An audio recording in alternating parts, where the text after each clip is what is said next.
Coulomb's law में दो आवेशों के बीच लगने वाला फोर्स के लिए ये जनरल फॉर्मूला डिफाइन होता है, लेकिन इसका वेक्टर फॉर्म 90% स्टूडेंट रट्टा मारते हैं।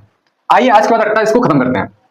यहाँ दो आवेश मैंने लिए हैं Q1 Q2, इनकी बीच की डिस्टेंस R है, लेकिन जब इसका वेक्टर फॉर्म कैलकुलेट करते हैं तो दोनों पर आवेशों पर फोर्स लगेगा, और मैंने यहाँ पर आवेश जो है पॉजिटिव लिया है तो दोनों के फोर्स रिपेल होंगे, तो ये इस डायरेक्शन में F12 और ये उस डायरेक्शन में F21, इन दोनों के ये जो आप दिखाई दे रहे हैं ये है पोजीशन वेक्टर, यानी R कैप 1 2 ये शो करता है कि पोजीशन वेक्टर Q1 से Q2 की ओर, और ये R कैप 2 डैश ये शो करता है पोजीशन वेक्टर दूसरे आवेश से पहले आवेश की ओर।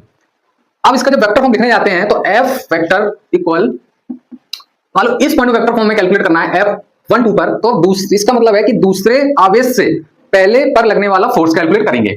Same 1/4 pi F silent not, ये कांस्टेंट वैल्यू सेम रहेगी, Q1 Q2 सेम रहेगा, R स्क्वायर हमारा सेम रहेगा। अब हमें लेना है कौन सा पोजीशन वेक्टर यहां पर यूज करते हैं वो समझते हैं।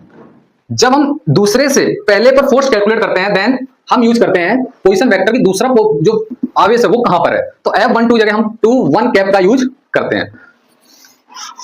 ये हमारा वेक्टर फॉर्म निकल के आया इस वाले आवेश के लिए। अब इस वाले आवेश के लिए वेक्टर फॉर्म आप खुद बनाओगे, और अगर आपको टॉपिक डीप में समझ में आया हो तो हमें कमेंट कीजिए। मिलते हैं नेक्स्ट वीडियो में।